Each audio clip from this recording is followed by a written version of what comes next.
So today we are back for all your updated setups for each circuit. We are in Australia, so if you've got a league race around Australia, you're in the right place.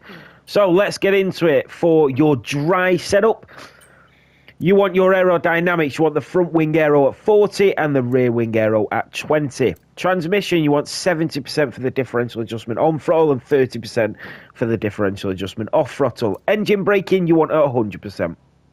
Suspension geometry, one all the way to the left for all four, and then onto the suspension. Front suspension at 41, rear suspension at 3, front anti-roll bar at 21, and the rear anti-roll bar at 21. Front ride height at 25, and the rear ride height at 65. Brakes, you want 99% brake pressure and 55% front brake bias, and then tyres all the way to the right for all four again.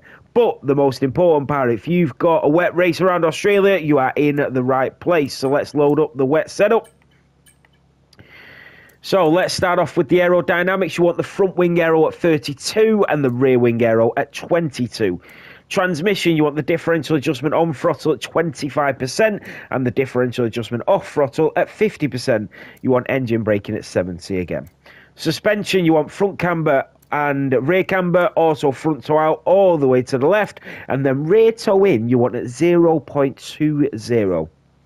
Suspension, you want the front suspension at 38 and the rear suspension at 4. You want the front anti-roll bar at 14 and the rear anti-roll bar at 8. You want the front ride height at 26 and the rear ride height at 58. Onto the brakes, you want 99% for the brake pressure and 55% for the front brake bias, so not much changes there.